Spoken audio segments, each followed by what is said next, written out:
Hello gamers, it's Tom Sidener, the Lonely Gamer. Today is Friday, March the 10th, 2017, and it's time for the news. Now unfortunately John is not here today. He's traveling, so I'm going to do a little news. There's not a lot of news today, but I'm also going to do a little question and answer from some questions that people sent me over the last week. I'm going to try to answer them the best I can.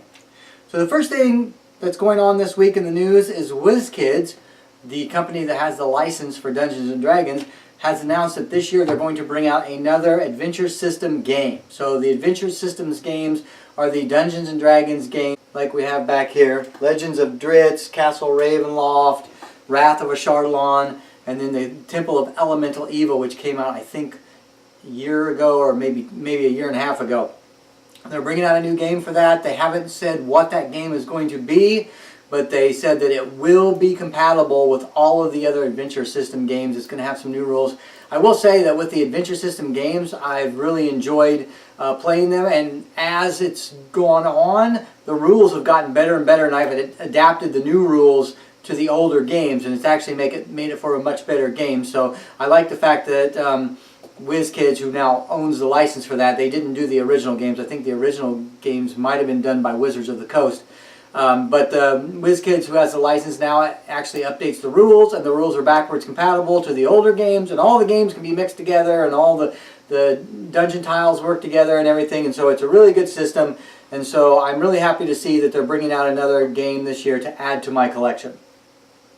The next thing I want to talk about is Arcadia Quest. Arcadia Quest had a big Kickstarter about a year ago, maybe a little longer, for some of their expansions to go along with their base game. I actually have the base game, but I did not kickstart the expansions, but they got a whole bunch of expansions that are coming out this year, so if you're in the same boat as me and you have the base game and you like it, but you didn't kickstart the expansions, they will be releasing at retail this year. And so they're going to have the Frost Dragon expansion, Chaos Dragon expansion, a Fire Dragon expansion. Then they're also going to have a Pets expansion, which will give your characters pets that they can use in the dungeons when they're dungeon crawling in their clans. And also they're going to release a whole lot of lava expansion, which is going to be a lava based area that you can play in. So Arcadia Quest is coming out with all those, so look forward to those this year.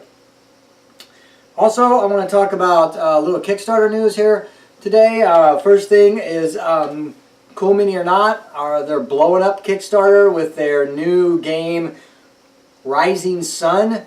It is actually supposed to be some kind of a loose predecessor to Blood Rage, which is an excellent game. It's by the designer Eric Lang, who is a great designer.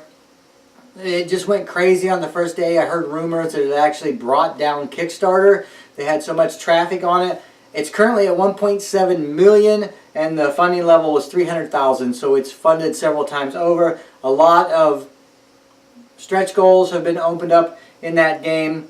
If you're interested in that game, you can go check it out. I think the minimum pledge for that is $100. So in the Rising Sun game, you are playing in feudal Japan. You have a clan. You're trying to work with the other clans to try to increase your popularity and your honor.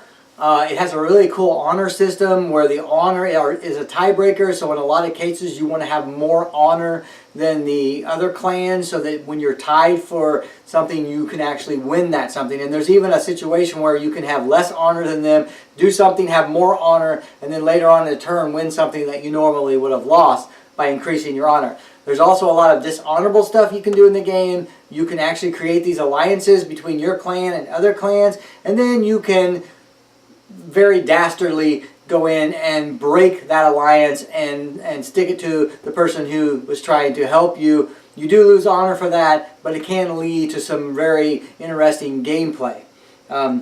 If you're into that kind of thing, if you like the artwork, the Japanese artwork, and you like Blood Rage, you might like this game. It looks like a pretty fun game. There is a partial gameplay video on the Kickstarter, so you can actually go out there and see them play one round of the game, and it looks pretty fun. It looks pretty nice. So it's out there now for $100. You can get involved in that, and it currently has 25 days to go until the end of that Kickstarter.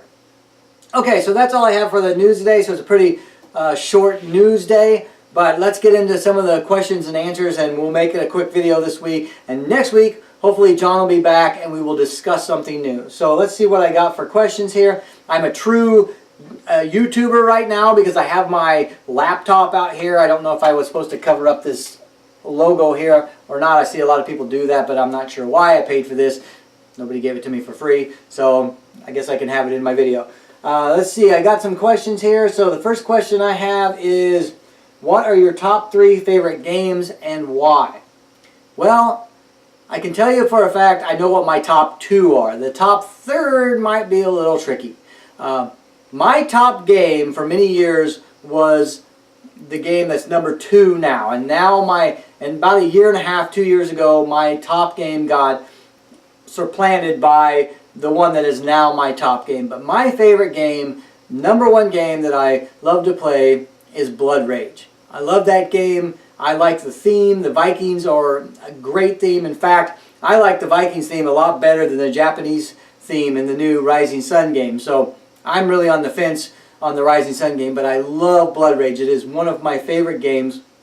It has so many tactical decisions that you get to make, and you can win the game by just killing off all your guys, or you can try different strategies. I've played this game, Blood Rage, hundreds of times, and I've tried different strategies different times, and I've won different ways and I've lost different ways. So it is really, really, really one of my favorite games, and I think it's one of the best games of all time. My number 2 game used to be my number 1 game, and that is Lifeboats by Z-Man Game. Now there are 2 games that are similar. There's Lifeboats and then I think Lifeboat. Lifeboat is a card game. That is not the game I'm talking about. I'm talking about Lifeboats, the game where you have actual wooden lifeboats, and they have come off of a sinking ship, and you are trying to move them to the islands to secure your people. And along the way, you are just backstabbing people left and right. And I'm not sure why I loved this game for so long, because we've played this game a lot, and it even brought my son and his grandmother almost to blows. It is one of the meanest games that I think I've ever played. I watched a YouTube video once where they were talking about this game, and I can't remember who said it, but they summed it up perfectly. In most games, you might be at odds with one other player, where the other player is like trying to do something bad against you, and that's not too bad. But in Lifeboats, everybody is ganging up against you and telling you why. Because the premise of the game is that as the lifeboats are moving towards the islands, they're also sinking, and they're getting holes in them. And when they get holes in them, somebody has to get chucked out of the lifeboat.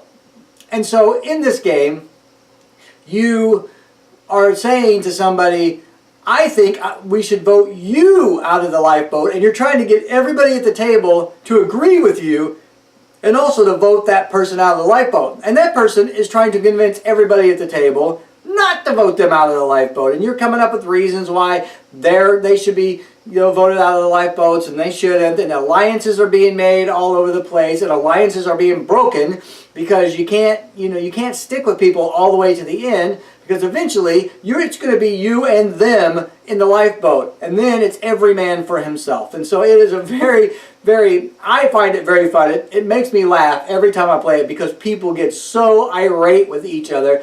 It will bring out the worst in relationships. I've played this game with married couples where the wife was like, if you vote me out of the lifeboat, you're sleeping on the couch tonight, and stuff like that. It is just that kind of game. It really brings a visceral response from people, and I think that's why for many, many years Lifeboats was my favorite game.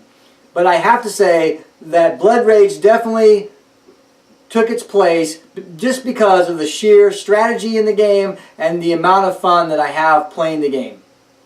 My number 3 favorite game, I'm really not sure, to be honest with you. I have a lot of games that kind of fall in the number 3 category, so I think I'm just going to keep it at 2. The next question I have is, what is your favorite party game? Well, by far, my favorite party game is Telestrations. I've played a lot of party games. We've played Cards Against Humanity, we've played Dixit, we've played Werewolf, we've played a lot of different party games, And I get bored with the party games quite easily. Cards Against Humanity was really funny the first 3 or 4 times we played it, but then after you kind of get all the card combinations out there, it's really not as funny as what it originally was. But Telestrations is by far my favorite party game because it is never the same. And depending on who you play with, will depend on how funny it is. And the best thing about Telestrations is the people who can't draw worth a darn, those are the most fun people to play with. And they complain the whole game that I can't draw, but their drawings make you laugh so much that it's well worth having them in the group.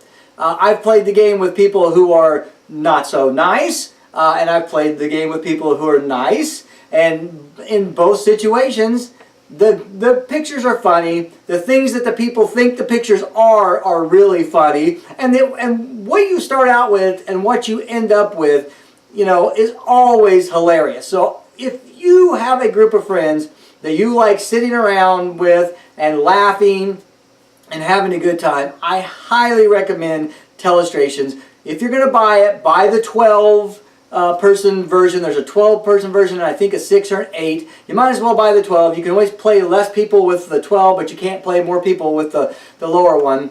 The premise of the game is simple. You get a card, it tells you what to draw. You draw it. You pass it to the guy on your left. He tries to figure out what it is, and he writes down what he thinks it is.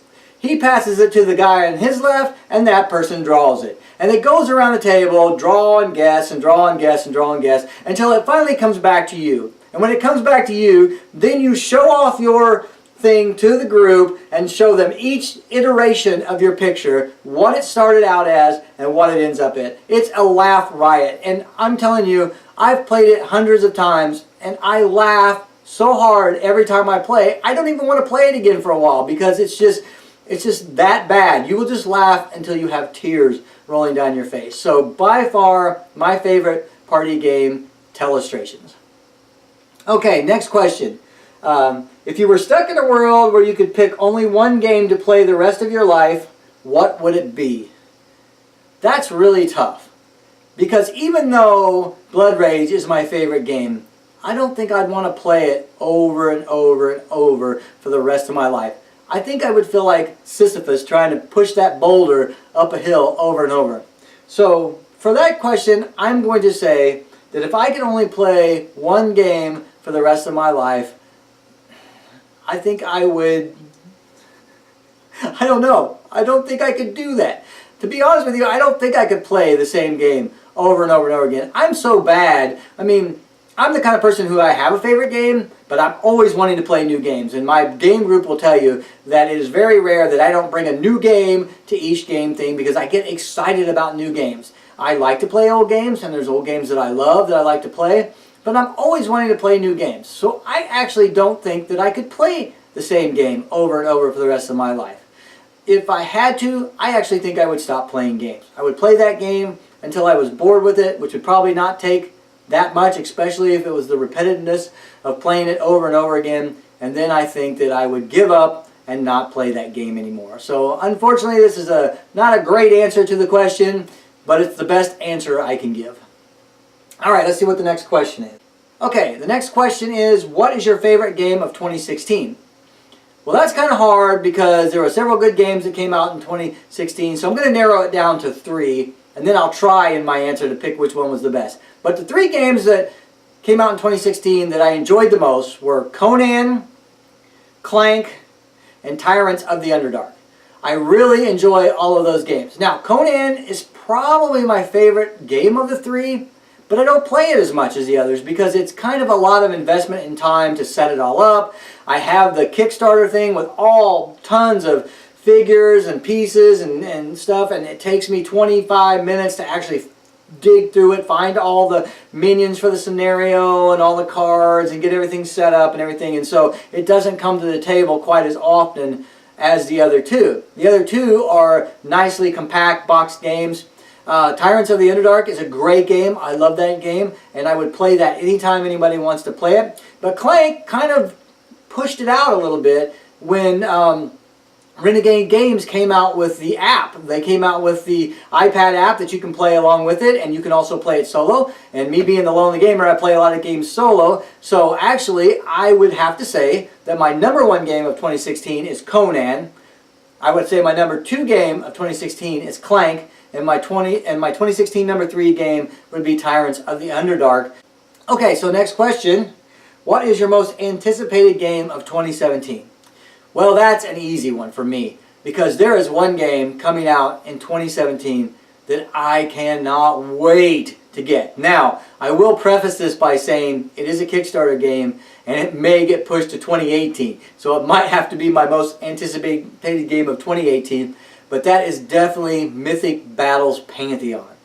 I cannot wait to play that game. In fact, Mythic Battles Pantheon is the first game that I have ever printed and played. In fact, I just got done today. I finished printing out the board and taping it all together. I printed out the cards and cut them out, and I printed out some stat sheets for the characters. I'm going to have to figure out what I'm going to do about the actual characters. But I want to play that game so bad that I actually took the print and play that the company provided, and I went ahead and printed out all the pieces that I need for the demo. We have a games day coming up here in a few weeks at one of my local game stores, and I'm hopefully going to take this to the game store and actually play this demo of the print and play with some people to hopefully maybe get them excited about the game as well. But I cannot wait for this game to come out. The figures are absolutely beautiful. The gameplay looks really fun. I have been constantly watching videos for gameplay of this. There's a YouTube channel. It's Beasts of War, and they have all kinds of gameplay videos out there. So if you want to see this game being played, go check them out and watch some of these gameplay videos, and the game just looks fantastic. I mean, it is strategy, card playing, moving around figures, fighting, trying to absorb these crystals and everything. It's got me hooked, and I just cannot wait until it comes out. So that's Mythic Battles Pantheon. I also did find out that it's actually a remake. There was actually a original version called Mythic Battles that you might be able to find out there. So I might, if I really wanted to play it and I didn't want to do the print and play, I guess I could have got the original game. But I think the new game is a little bit different, has some little bit of different gameplay, and so I'm really probably just going to play the print and play demo until the Mythic Battles Pantheon comes out. And I have already kickstarted it, so as soon as it's ready, I'm going to get me a copy. Okay, so the next question is, how many games do you have? Well, that's a touchy subject right now, because right now I have about 500 games. But my wife and I, we are empty nesters now. My kids have moved out, and so we're thinking about moving.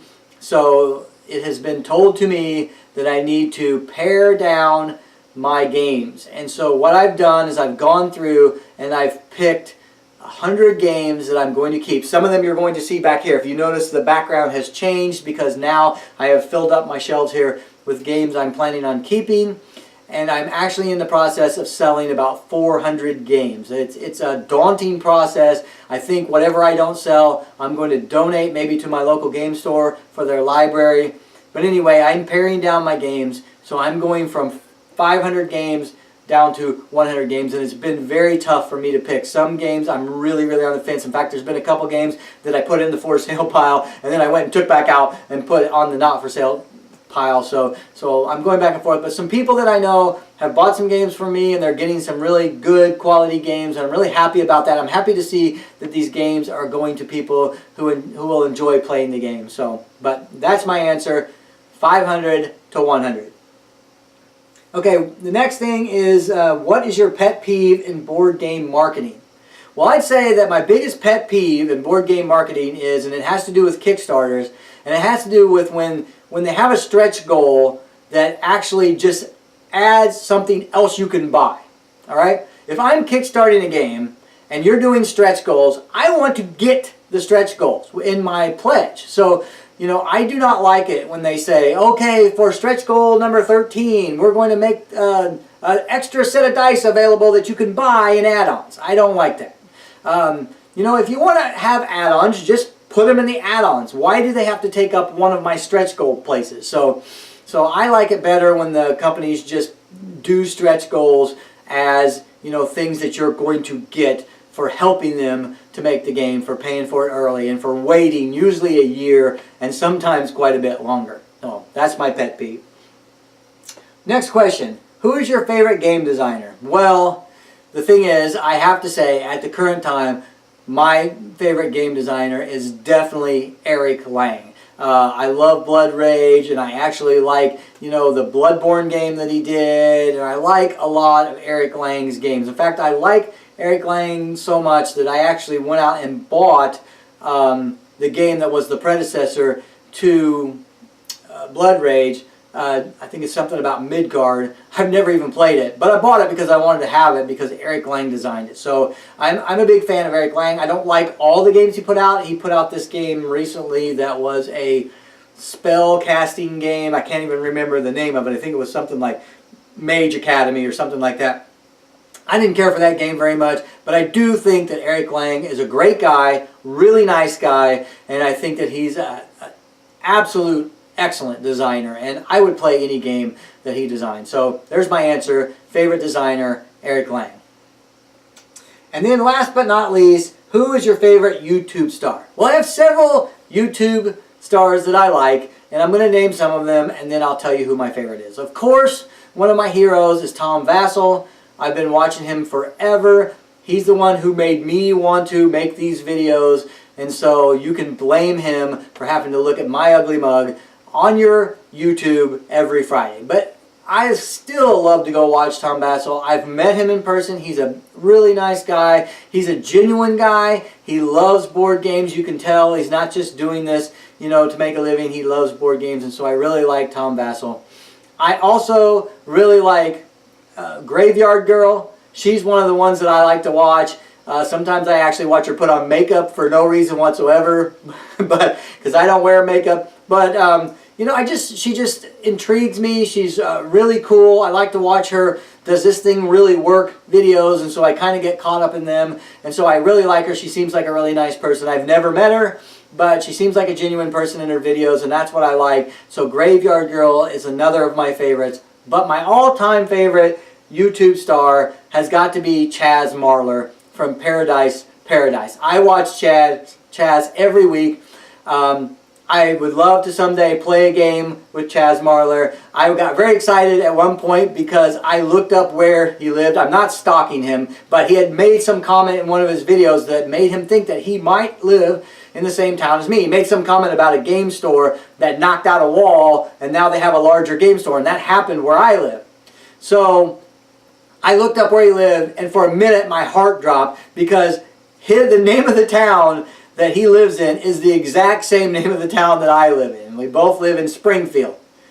But he lives in Springfield in one state, pretty far away from the state I live in. I live in Springfield in a different state. So it's kind of funny that for a minute there I thought we lived in the same town, and I thought, well, that'd be cool. We could get together at the local game store and play a game. But he lives pretty far away. He lives thousands of miles from me. But anyway, he is my favorite YouTube star. And I love to watch him. He has the most unique way of spinning things. He talks about things in a way that just really make you think about, you know, how things are done. And I strive to maybe someday be half as good as Chaz Marlar is at doing his YouTube channel. And that's it. I hope you guys really enjoyed this. I'm sorry John's not here. I know you guys probably would rather see me and John than just me. But I hope that you enjoyed my answers to the questions. I tried to give them as heartfelt answers as possible, and if you guys have any further questions, you can always post comments, and I always reply to people who post to me, even when they say mean things to me, which sometimes they do. But I don't mind. I love the feedback. I love what you guys say about the channel, and I like bringing this information to you. So this was really fun. I hope you guys enjoyed it as much as I did, and until I see you again, happy gaming.